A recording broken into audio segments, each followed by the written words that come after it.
A anatomia sutil, nadis, chakras, bandas e kundalini. Primeira coisa que é importante a gente notar aqui é que não há uma dissociação entre a anatomia do corpo denso e a anatomia do corpo sutil. Elas são interdependentes entre si. Então, não há o que se falar de anatomias isoladas, de corpos isolados. Todos eles são trabalhados concomitantemente quando a gente fala em yoga, né? Então, o nosso corpo sutil, ele vai ser um conjunto de fatores, né? De aspectos da psique humana interpenetrando o corpo físico nos tecidos, músculos e principalmente as fáscias. É o corpo mental e emocional. E ele, obviamente, influencia também o nosso corpo físico. Então a gente vai dividir esses três corpos aí dentro da filosofia tântrica, né? Então a gente vai ter Stula Sharira, que basicamente é o nosso corpo denso, né? O corpo denso sustentado por alimentos, ar, líquidos, onde a energia química se transforma em energia mecânica. O que isso quer dizer? O oxigênio que o seu corpo metaboliza, os alimentos que você consome também são metabolizados, né? A gente entende isso por energia química. Essa metabolização toda vai fazer com que essa energia química se transforme em energia mecânica. A energia mecânica é a energia que você usa basicamente para se mover, para viver, para realizar todas as suas atividades diárias, né? Então, nosso foco aqui não vai ser o Stula Sharira, até porque você já tem uma aula de anatomia aí, né? Mas a gente vai focar mais no Puriashtaka e no Karana Sharira. Puriashtaka significa o forte de três elementos, né, por assim dizer.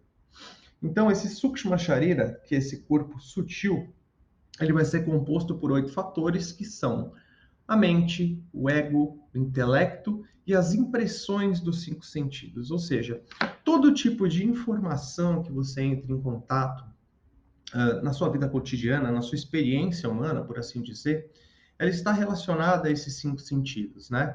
Então você vai ter a informação tátil, a informação visual, a informação do paladar, a informação olfativa, a informação auditiva. Então, quando os seus sentidos entram em contato com o objeto, isso vai gerar uma impressão desse objeto na sua mente, seja ela qual for. Você até pode fazer um exercício de, por exemplo, pegar um objeto, uma caneta, fechar os seus olhos e ir tateando.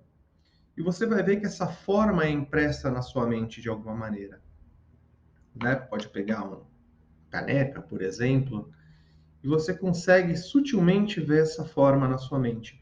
O mesmo acontece com cheiros, né? E você pode, inclusive, invocar sabores dentro da sua mente de uma maneira bem sutil. Porque tudo que a gente entra em contato nessa vida acaba sendo impresso de uma maneira muito sutil na nossa mente. E isso vai formar também o que a gente chama de Karana Sharira, né? Que é o corpo causal composto por sanskaras da experiência humana. Sanskaras são essas impressões, tá? E determina o comportamento dos outros dois.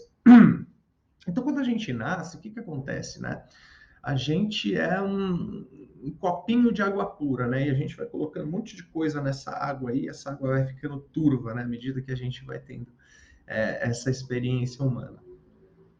Então, por que ele determina o funcionamento dos outros dois? Nós somos animais de hábitos, né? Então, todas as experiências que a gente tem na vida, que a gente entra em contato, vão ficar armazenadas, mesmo que de uma maneira quase que imperceptível na nossa mente, né?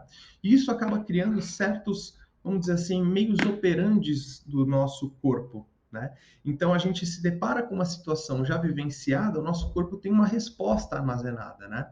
E normalmente essa resposta, essa primeira resposta é a nossa resposta condicionada àquela experiência, né?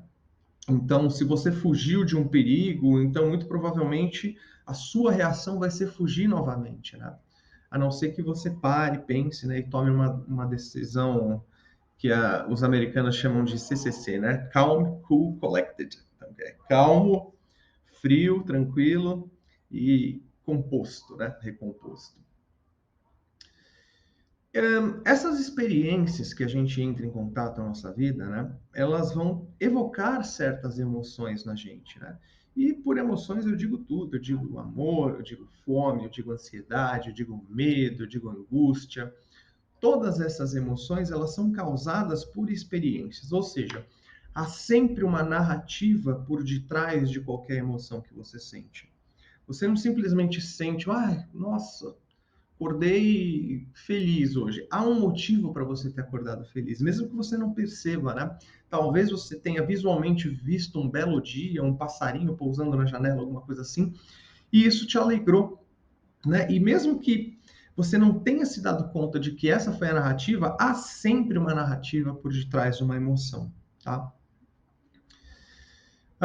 Então, esse corpo causal, aonde vão ficar armazenadas essas impressões, né, determinam a maneira com a qual a gente age, com a qual a gente interage com o mundo, né? A gente cria certos padrões comportamentais e certos padrões responsivos às coisas que acontecem com a gente ao longo da vida. E esses padrões vão determinar o nosso comportamento físico e também o nosso comportamento emocional, né? Então, por exemplo, você vê uma situação onde você foi ensinado que tal ocasião é uma ocasião, uma ação de outra pessoa, é uma ação que, dentro do seu contexto familiar, sociocultural, é errada, né? Você vai sentir repúdio, você vai sentir raiva, né? Porque você foi ensinado a ter aquele comportamento quando você vê uma certa. Quando você entra em contato com uma certa narrativa que evoca aquilo, entende?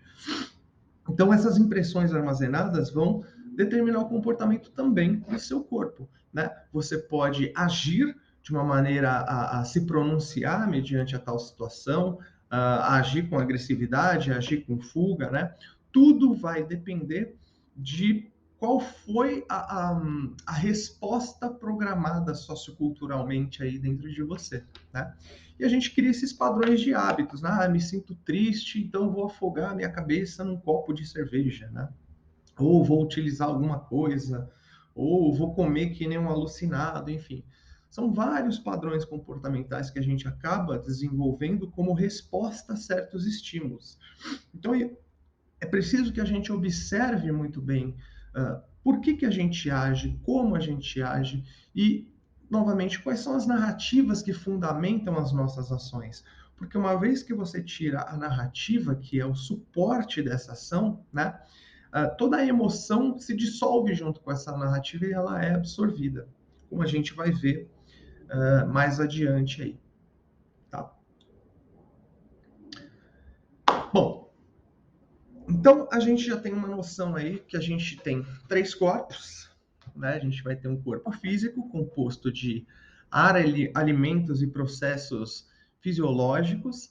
A gente vai ter um corpo emocional, que é um corpo responsivo a certas experiências que são impressas no nosso corpo causal. Causal por conta de casualidade, né? De causa e efeito, tá bom? Então, Prana Shakti. Esses 3 corpos, aliás, tudo que compõe esse universo, ele é Prana Shakti. Prana significa força vital, significa e Shakti significa energia, né? Então, a gente tem esse princípio de que o universo, isso é física já, né?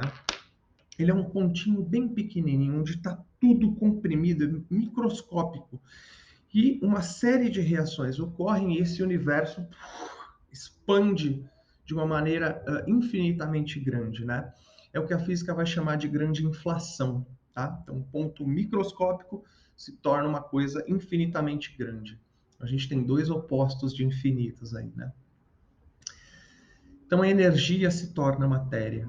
Para que o corpo, considerado um veículo para o trajeto da vida, possa funcionar plenamente, o combustível, que é prana, força vital, deve estar sempre disponível e bem distribuído por canais neurohormonais chamados nadis. Tudo que é visto no universo é prana, arranjado energeticamente de maneiras distintas. Podemos chamar essa energia manifesta em nomes e formas de prakriti.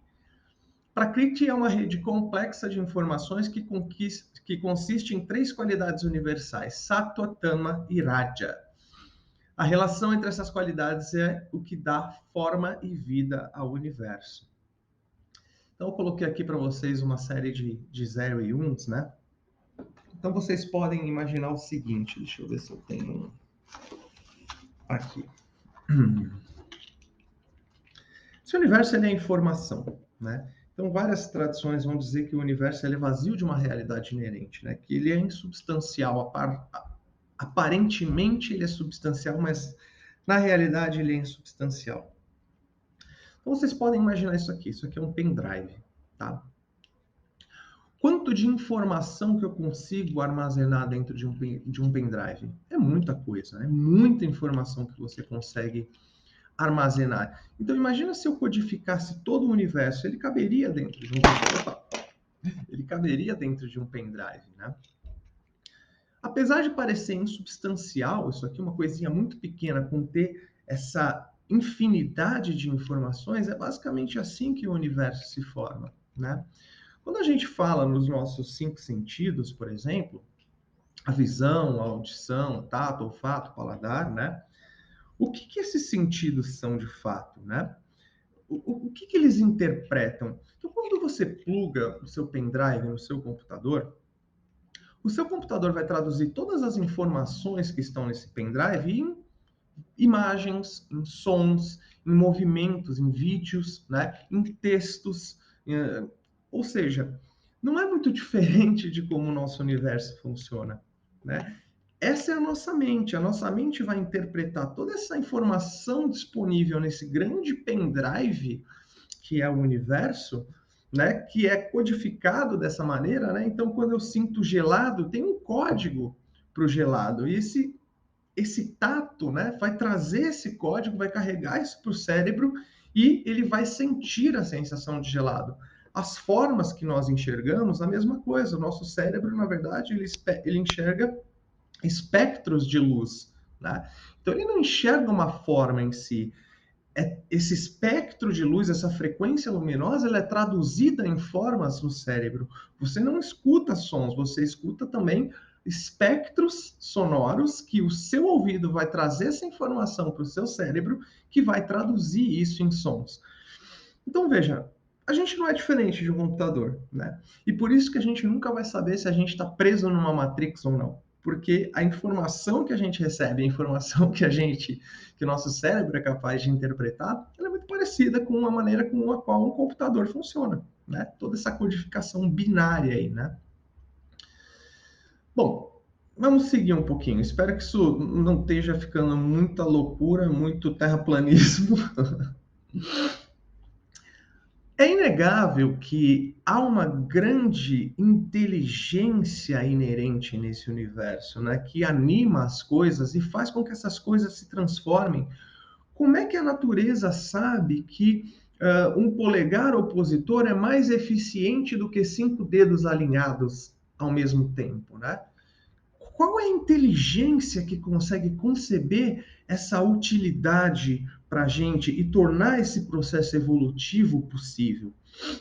Então, quando a gente fala em Prana Shakti, a gente não pode dissociar isso de uma grande rede infinita de informações, tá? Que são aplicadas em tentativa e erro, né? Durante toda essa existência, essa manifestação do universo. Então, o nosso corpo ele é formado por uma complexa rede energética que deriva da ação de rajas sobre tamas e tamas de rajas sobre tamas e raja sobre sattva, formando os sentidos e os órgãos de percepção e ação em um nível denso. Isso está mais ligado ao princípio e à interpretação da Ayurveda sobre como essas coisas se tornam o que são. O prana dentro do corpo ganha 5 movimentos. Esses movimentos ganham níveis densos e sutis e se relacionam uns com os outros. Quando obstruído, o desequilíbrio se manifesta e isso é refletido no corpo e mente. Então, esse prana que tudo permeia, né, que tem uma qualidade única de ser prana, quando ele interage com esse corpo, com esse arranjo prânico distinto, né, ele vai trazer para esse corpo certos movimentos e certos padrões. Então, olha só que coisa, embora a Prana Shakti seja uma coisa só, ela é capaz de assumir diversas formas. E no Tantra, quando a gente fala em Shakti em si, nessa deusa, né, ela é também Prana Shakti, ok? Ela é toda essa rede de informações que é capaz de se materializar, tá? Então, esse prana ganha esses 5 movimentos que a gente vai ver mais adiante no nosso corpo, né? E esses movimentos são extremamente importantes, porque eles vão ter certos aspectos que fazem com que esse corpo funcione de uma maneira otimizada. Então, você, por exemplo, vai ter o princípio de prana, que está relacionado à absorção, de samana, que é a transformação daquilo que foi absorvido, apana, que é um princípio de eliminação, Viana, que é um princípio de distribuição ou de difusão, né, pelo corpo inteiro, e o Dana, que são os movimentos ascendentes, né? Por exemplo, a exalação está relacionada aí com o Dana também, você expelir catarro, enfim, todas essas coisas aí. Quando esses movimentos prânicos, de certa maneira, eles ficam obstruídos e normalmente essas obstruções são por conta de padrões habituais que nós temos, né? Aí um desequilíbrio se manifesta, né? E isso é refletido no corpo e na mente como a gente, eu não gosto muito de usar a palavra doença, né? A língua inglesa tem uma palavra muito boa que, traduzida ao pé da letra, é doença, mas é dis-ease. Então, dis é uma negação e ease seria tranquilidade. Então, seria algo que tira a sua tranquilidade, o seu centro de foco tranquilo, né? Te faz pender para um lado ou para outro. Então, quando a gente fala em doença, não tendo uma palavra melhor para utilizar, né? Pensa em distúrbios que vão te tirar de um centro calmo, recolhido e tranquilo, tá? Que é o CCC, Calm, Cool, Collected. O que isso significa? A euforia e as ações impulsivas, elas também vão entrar aqui. E elas também são causadas por distúrbios e obstruções desse prana, tá? Assim como a ansiedade, a angústia, a tristeza, também vão ter essa relação aí com esses movimentos prânicos. E isso tudo é intercalado nessa rede complexa, né, dos seus hábitos, das suas ações, das impressões que ficam dessas experiências humanas que pautam o seu comportamento, tá? As experiências da vida humana armazenadas no corpo causal refletem no corpo físico e sutil, podendo causar desequilíbrios e obstruções no fluxo de prana. Então, sempre que a gente falar nesses desequilíbrios e obstruções, nem sempre vai estar relacionado a alguma doença física ou mental, mas também a padrões de comportamentos que são padrões impulsivos e reativos. Isso também está ligado a esses distúrbios do prana, tá?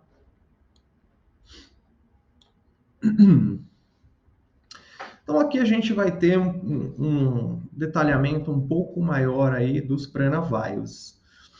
Então a gente vai ter prana, aqui seria um P minúsculo, né? Mas está ligado com esse princípio de absorção. Normalmente ele vai ter uma ação maior aqui na região do coração, embora ele englobe toda essa região aqui que está circulada aí na imagem, tá?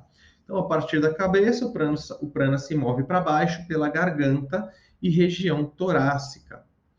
Não somente governa a inalação, mas também a absorção das impressões dos sentidos, alimenta a mente, coração e consciência, energizando-os. Sendo responsável também pela absorção de conhecimento. Então, tudo que está relacionado à absorção está relacionado à prana. Veja, não entenda esses vaios como movimentos isolados do corpo. Todos eles funcionam em conjunto. Então é preciso que um perfeito equilíbrio, uma perfeita harmonia entre eles aconteça, né, para que a gente tenha o ease, né, a tranquilidade, né, ou a saúde, né, por assim dizer, tá? Então, o próximo movimento aqui seria a Pana. Opa, Pana não. Udana, desculpa. Então, Udana é um movimento de ascensão. A expressão física ou discursiva, ou seja, tudo aquilo que foi absorvido, quando você vai se expressar, é um movimento ascendente, não é um movimento de recolhimento, né?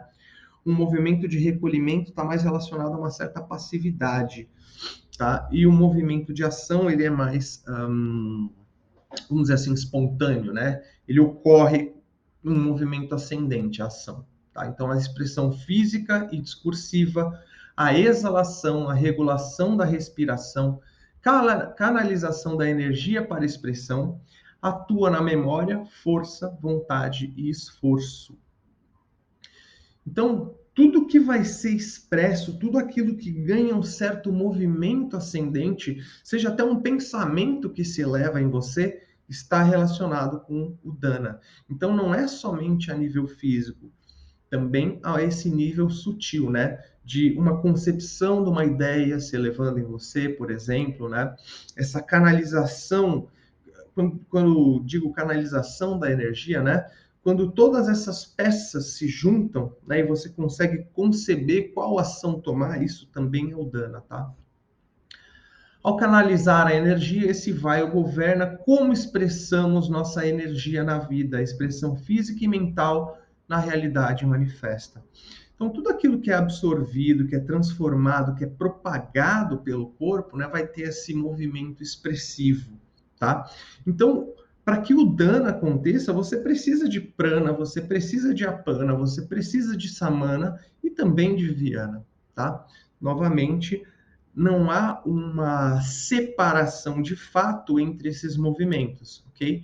São basicamente movimentos diferentes da mesma força, ok?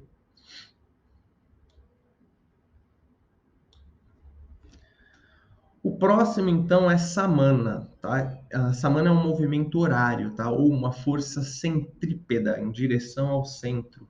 Está relacionado com equalização e equilíbrio, transformação e digestão. Aqui, esse transformação e digestão também está relacionado à transformação dos nossos padrões pré-conceitualizados, ou os samskaras, também são transformados por esse princípio de samana.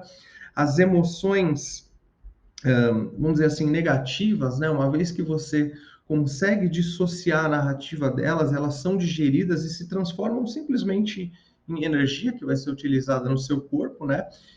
Então, o que que acontece? Quando você tem uma emoção intensa, por exemplo, o seu corpo absorve ela, porque é um movimento prânico, né?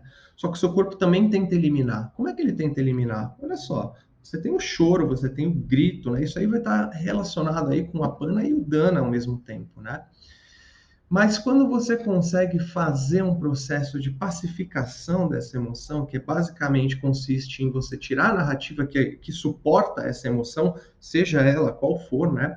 A emoção da euforia também entra aí.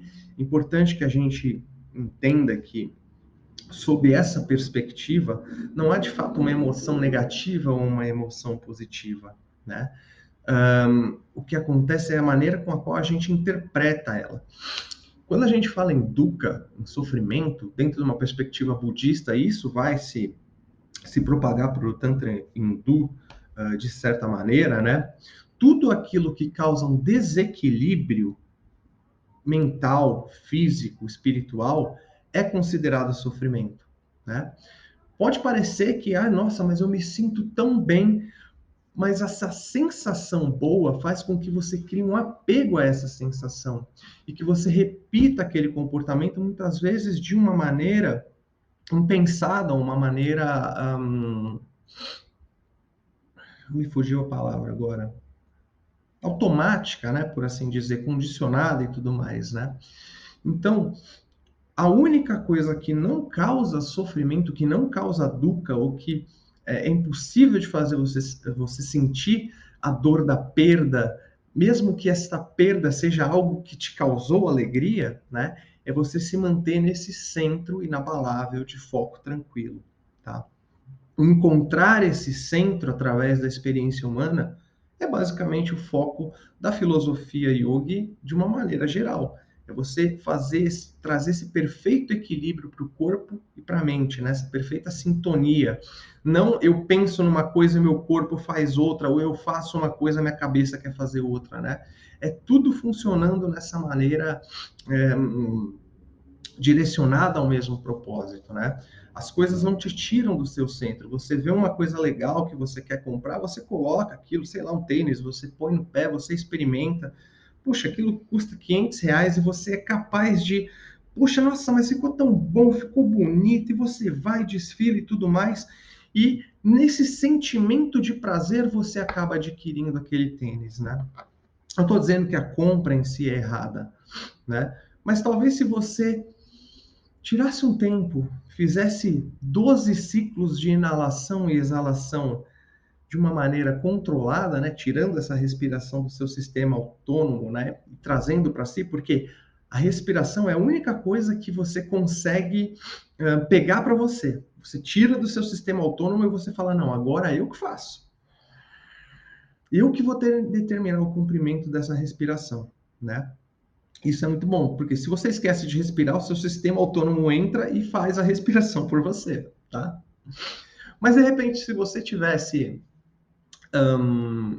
feito um exercício de tentar trazer a sua consciência, tentar trazer essas emoções, tentar trazer essa euforia para um ponto de foco tranquilo e colocasse, de repente, uma questão, por exemplo, por que eu preciso deste tênis especificamente?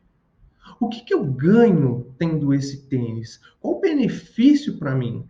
Isso me traz mais perto ou mais longe dos meus objetivos de vida, dos meus objetivos pessoais? Isso me afasta, isso me traz mais perto? O que eu realmente quero, né? No yoga a gente tem essa ideia, né, de começar uma aula e falar, traga uma intenção. Mas qual intenção é verdadeira em todos os momentos que você não vai mudar daqui a 5 minutos? Porque se você vai mudar aquilo daqui a 5, 10 minutos, um dia, uma semana que seja, né? Como é que você vai conseguir realizar isso? Entende? Como é que você vai trazer um senso de propósito efetivo para aquilo? Então, seu senso de propósito, ele tem que ser uma coisa de muito longo prazo. Quando a gente fala em trazer uma intenção, para a prática, né? Não é, hoje eu quero me sentir bem e me livrar dos pensamentos negativos. Não que isso seja errado, né? Mas é um senso de propósito muito fraco. O que você ganha com isso? Qual é a sua real motivação? Porque eu estou sofrendo. E por que você está sofrendo? Quais são as causas e condições que te fazem sofrer?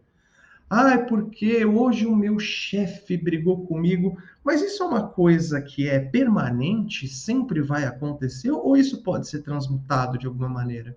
Entende? Então, tudo aquilo que é impermanente não deve ser, de acordo com a tradição, né, o seu senso de propósito, o seu senso de vida, porque é impermanente, né? Então, trazer uma intenção é você se alinhar com esses seus valores mais profundos, né, para um objetivo muito maior do que simplesmente, eu não quero me sentir estressado hoje. Tem N coisas que você pode fazer para mitigar esse estresse, né? E desperdiçar a energia da sua intenção nisso, com certeza não é uma delas. Embora, embora pareça contraditório, né? É válido, sim, é válido, mas não confunda o senso de propósito, que deve ser algo permanente e duradouro para sua vida, com algo que pode ir embora daqui a 5 minutos, tá? Então ele transforma fazer esse exercício, por exemplo, colocar o questionamento, remover a narrativa da emoção, faz com que você transforme aquela emoção em energia. De repente você fala, poxa, não preciso gastar R$ 500 num tênis. Tem um outro aqui de 250 que vai servir ao mesmo propósito, porque eu preciso de um tênis para, sei lá, correr, né? Eu preciso de um tênis para, não sei, para andar no shopping, alguma coisa nesse sentido, né? E esse outro aqui, qual é a fundamentação principal de ter um tênis? Proteger o seu pé, né? Pra você não pisar num prego enferrujado, morrer de tétano ou qualquer coisa nesse sentido, né? Então, o tênis ele tem um propósito. Qualquer calçado que cumpra essa função, tecnicamente está cumprindo o seu propósito. Veja, a gente tende a confundir necessidade com desejo. Então, necessidade é algo que realmente é necessário, que pode nos trazer dano caso não seja suprido, né? Por exemplo, a fome é uma necessidade, a higiene é uma necessidade, a proteção para os pés é de fato uma necessidade. Só que essa proteção ela precisa ter 12 molas, ter um símbolo de um meio sorriso, ser feito por uma criança escravizada em Taiwan que recebe 5 centavos o mês inteiro para fazer aquele tênis. Colocar esse tipo de questionamento e achar um ponto de equilíbrio também nas suas relações de consumo. Tem um Yama que fala disso, a gente vai ver isso um pouco mais a fundo, chamado Mitahara, que é moderação. As escrituras falam moderação no apetite, né? Mas a gente pode estender isso para um ponto de vista mais moderno, que é a moderação do consumo de uma maneira geral, né? Então, o desejo, na verdade, ele não é a necessidade. A necessidade é algo que se faz necessário para que a vida continue.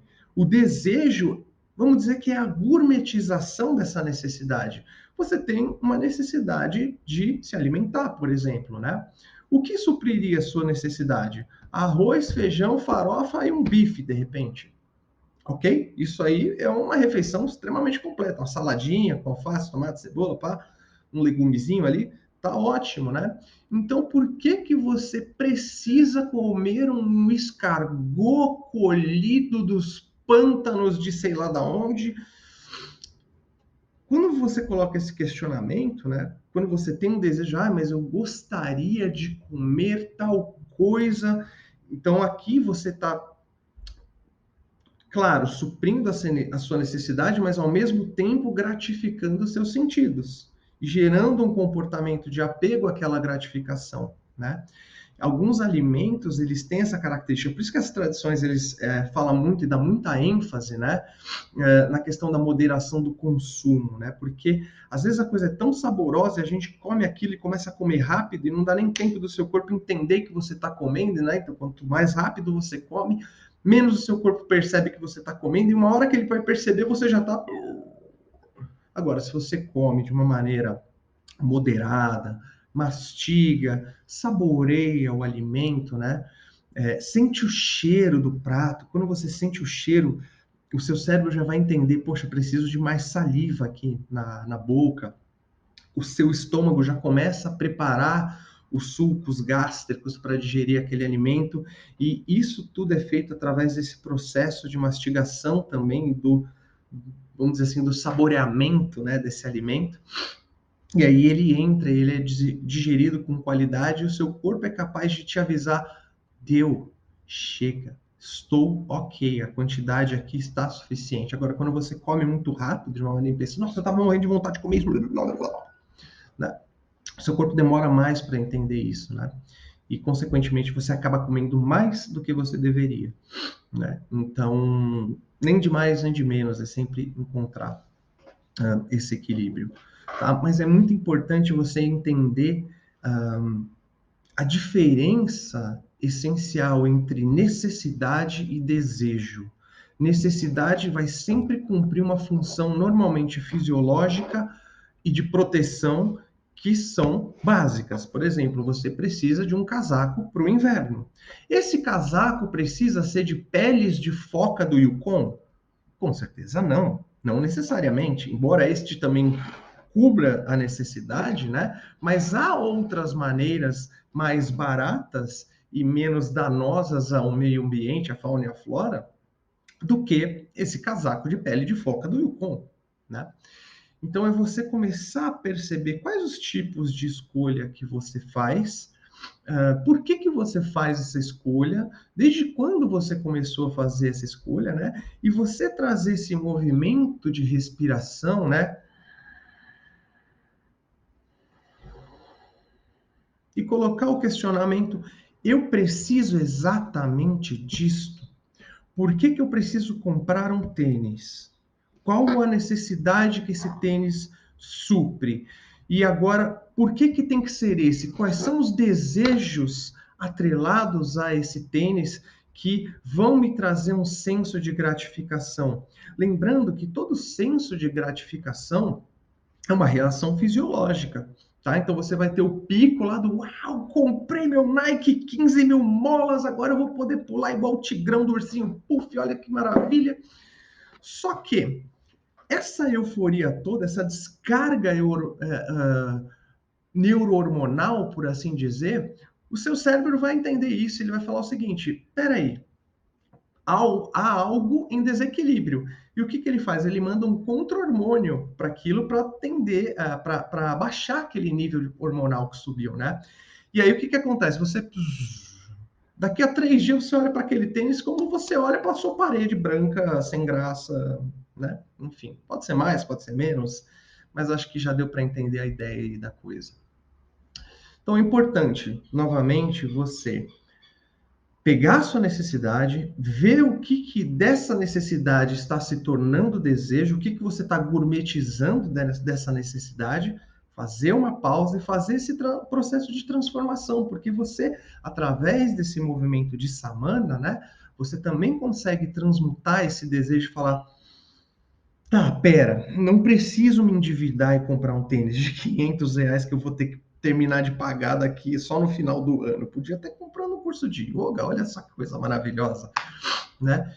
Mas, na verdade, o que eu quero dizer com isso é para você fazer decisões um pouco mais sábias, né? E não tão baseadas na emoção, não baseadas em, o que o outro vai pensar de mim se me ver com um All-Star de pano ao invés do meu Nike 12 molas.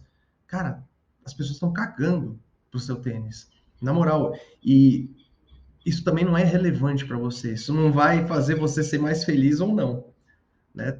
Viver em função de validação dos outros acaba somente anulando quem você acha que é. Te leva mais longe de você mesmo e não te traz para perto de você, tá? Então, o movimento de contração atua na memória, na força, na vontade e também no esforço. Todos eles estão relacionados. Transforma, digere e assimila alimentos, conhecimento e emoções em um nível sutil. Tudo pode ser, quando a gente fala em emoções, tudo pode ser transmutado, tá? Lembra sempre disso. Os mesmos processos fisiológicos e responsivos do corpo para a ansiedade acontecem na euforia. É somente a sua mente que está virada numa chave específica, a da euforia ou da ansiedade. Que tal se você virar a chave a próxima vez que você estiver se sentindo ansiosa? Falar: eu estou eufórica. Muda, abre um sorriso ao invés de. Dá um sorrisão. Tenta mudar essa perspectiva. E sempre todo processo transformativo, ele acontece por meio de questionamentos. Por que que eu me sinto assim? Por que eu deveria me sentir assim? Por que que eu quero comprar isso? Que necessidade que isso supre? Quanto que eu tô, o quanto eu vou me sentir bem por ter essa necessidade suprida e o quanto eu vou me sentir bem se essa necessidade for suprida de um jeito grandioso, né? Um tênis de ouro, sei lá, né? Isso é substancial, isso é duradouro, isso é permanente, isso me traz mais perto, mais longe da minha intenção de verdade, do meu propósito, né? E como você faz isso, novamente,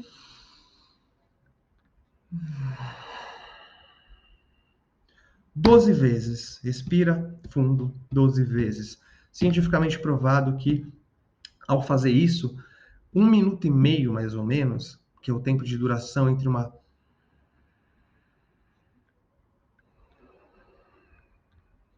são suficientes para você trazer a sua mente para um ponto de foco, deixar a sua mente focada, né? Que uma mente focada não é uma mente instável, não é uma mente que oscila, é uma mente firme, ok?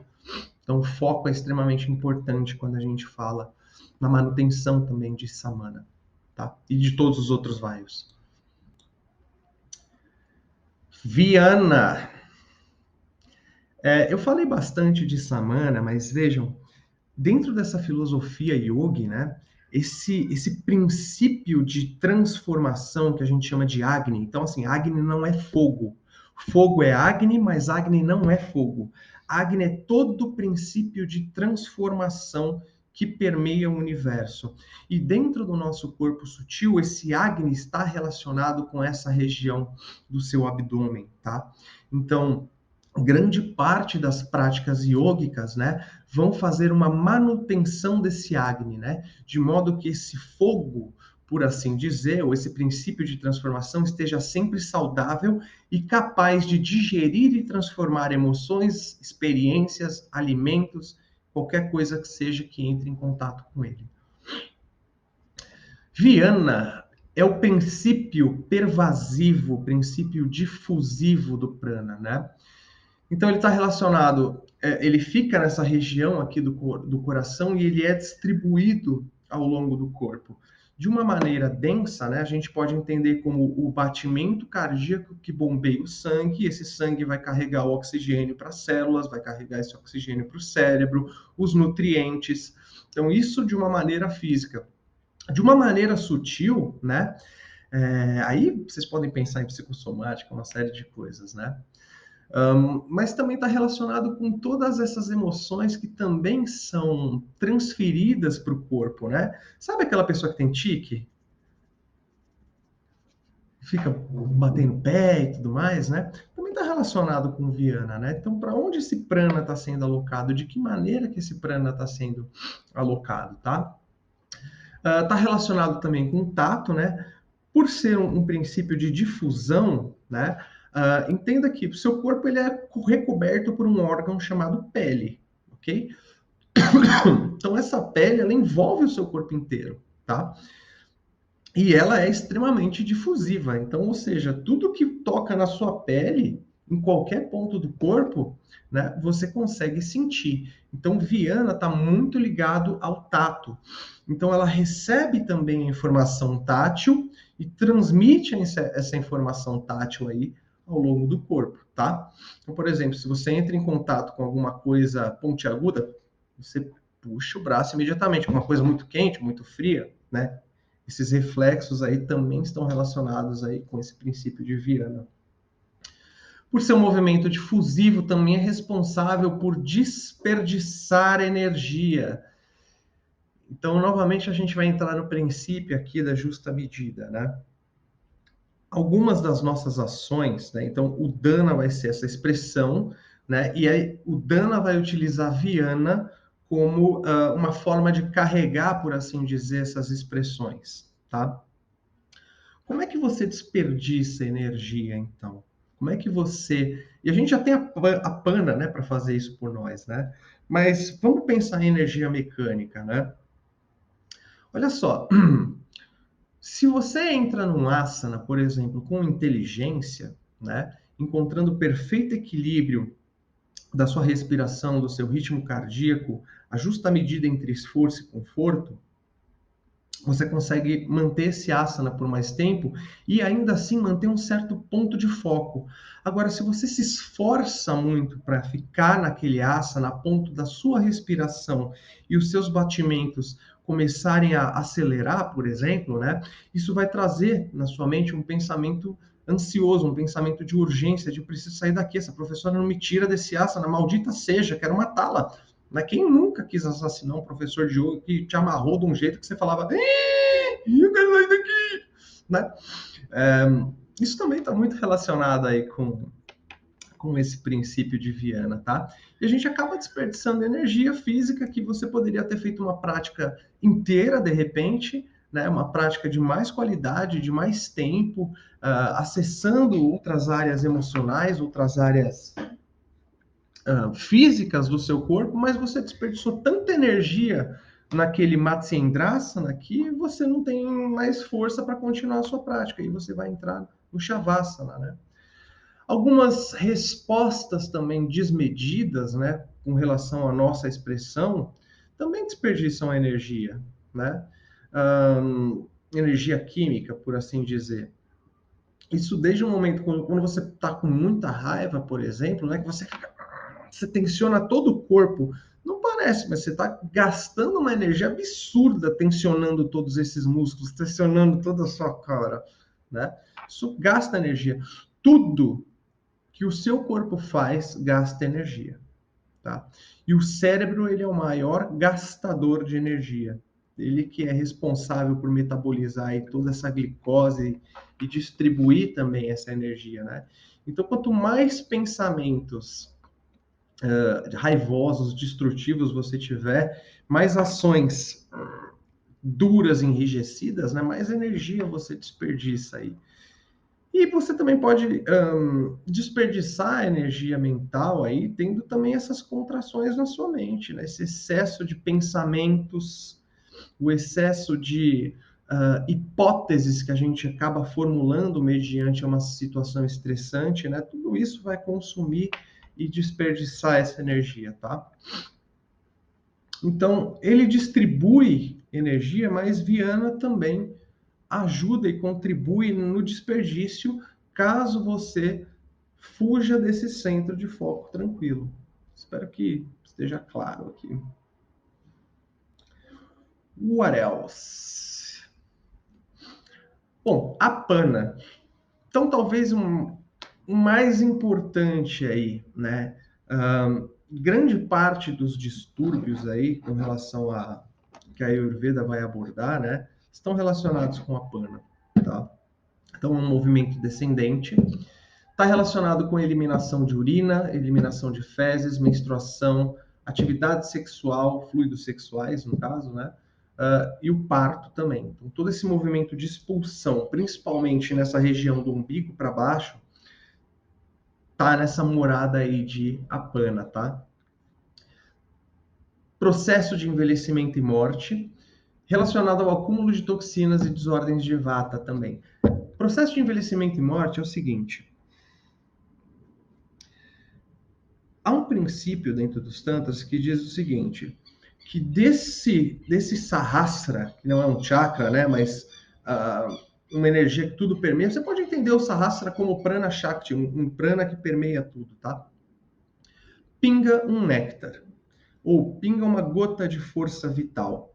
E aqui a gente vai ter um ponto, né, entre essas duas aberturas, o terceiro olho, o topo da cabeça, né, que a gente vai chamar de Ardha Chandra. A gente vai entrar em mais detalhes sobre essas sutilezas aí. Então, esse néctar pinga, ele vem por esse Ardha Chandra, né, ele escorre por essa meia-lua e vai pingar. Isso vai cair em Samana, isso vai cair nesse Agni, né? Então, ou isso é incinerado e o resquício dessa força vital é queimada dentro de Samana e essa força vital que é queimada, o resíduo dela vai vazar por Apana, tá? Ou você inverte o movimento de Apana e essa força vital permanece mais tempo no seu corpo. Então, embora o seu corpo ainda assim utilize, necessite queimar essa força vital, esse prana como combustível para que a vida aconteça, né? Quanto mais você inverte o movimento apânico ou bloqueia o movimento apânico, essa é a ideia, né? Mais esse prana permanece no corpo, tá?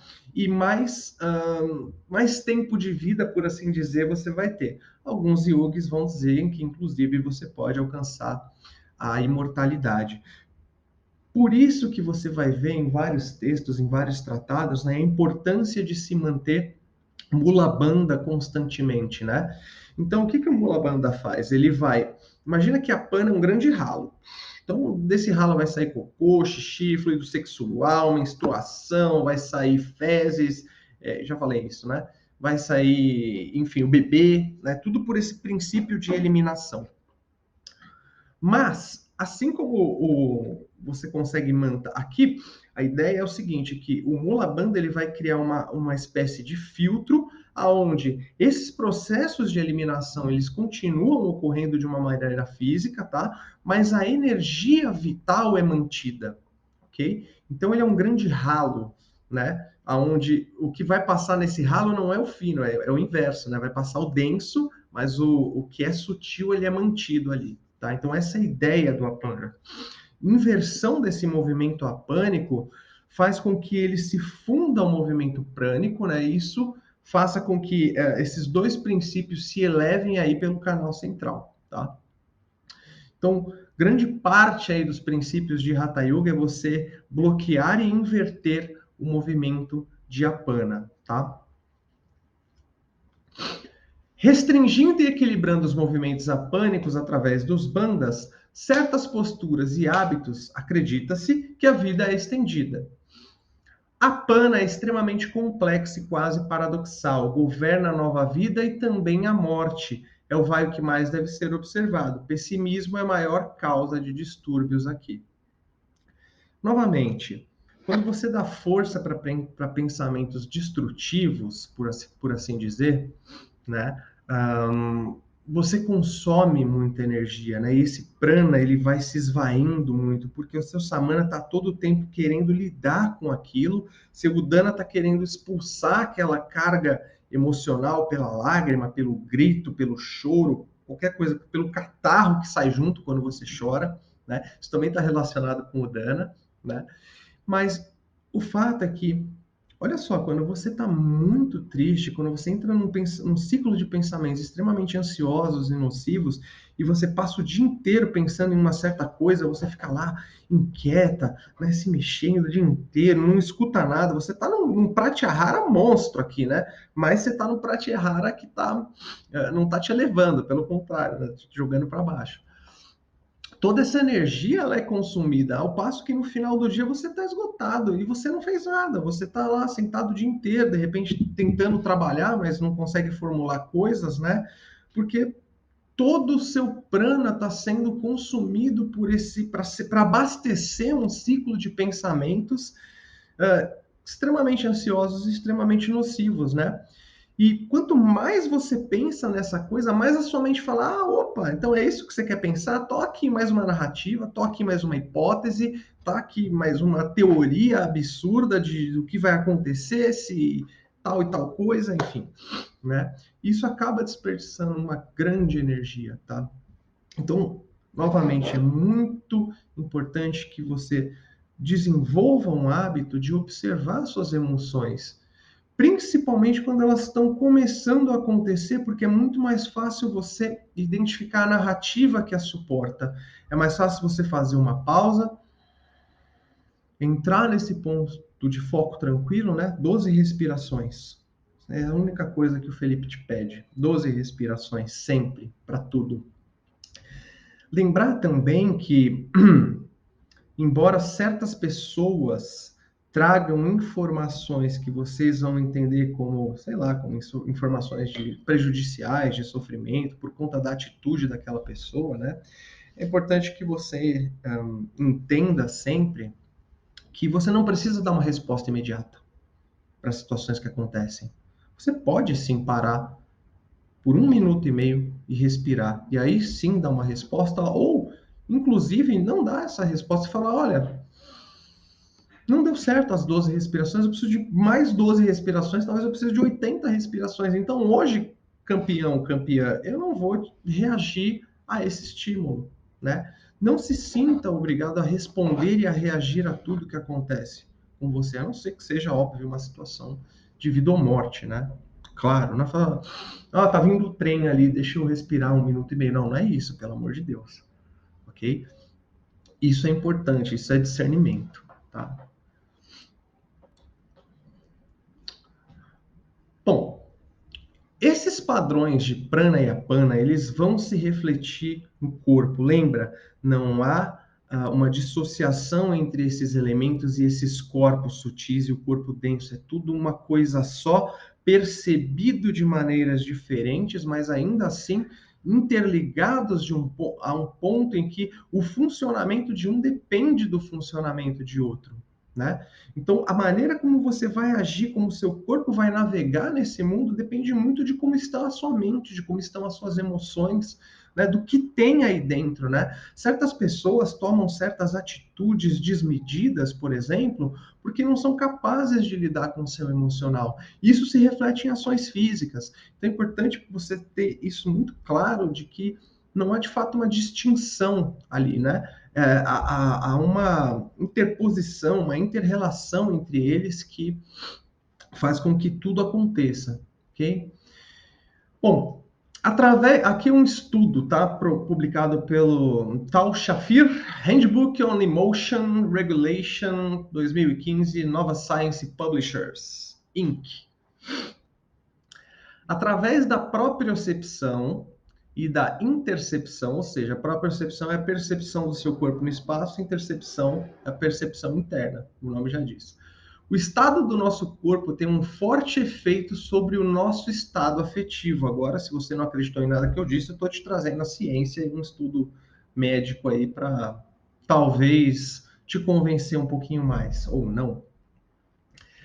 Usando uma variedade de comportamentos motores, podemos regular as nossas emoções, alterando o estado do corpo. Muito interessante que esses comportamentos motores, você pode entender eles como os mudras feitos com as mãos, né, os asanas e tudo mais, tá? Também.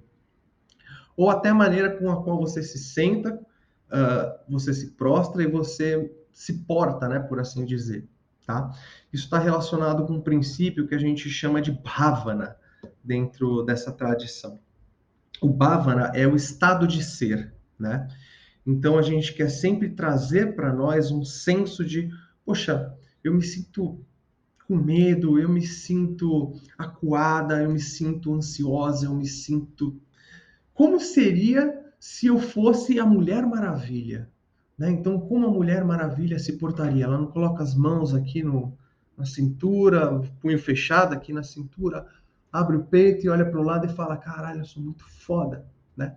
Um bhavana é você trazer para si um certo estado de espírito, né? Que normalmente é o oposto complementar àquela emoção que você está sentindo, ok? De uma maneira a, novamente, trazer esse equilíbrio. Então, as práticas de deidades, né, de Kali, de Ganesha, Durga e tudo mais, estão muito associadas também com a prática de bhavana, de estado de ser. Então, tem o estado do nosso corpo tem um forte efeito sobre o nosso estado afetivo. Assim, usando uma variedade de comportamentos motores, podemos regular nossas emoções alterando o estado do corpo. O exercício regular e certas práticas respiratórias provocam adaptações nas respostas do sistema autônomo ao estresse, que reduzem os sintomas de depressão e ansiedade e aumentam a nossa resiliência. Exercício, relaxamento muscular progressivo e padrões respiratórios específicos também têm efeitos agudos imediatos que podem melhorar o estado afetivo. Então, é mais uma vez a ciência falando que, ó, tudo que os caras encontraram ali pelo meio do questionamento empírico, né? Olha só, funciona, né? Vamos praticar isso, pô. Hum, hum, Além disso, há evidências crescentes de que padrões específicos de movimento, posturas, expressões faciais e padrões respiratórios estão associados a emoções específicas e que o engajamento nesses comportamentos motores pode intensificar a emoção associada. Então, vou ler de novo essa frase. Expressões faciais e padrões respiratórios estão associados a emoções específicas. Que são esses padrões faciais?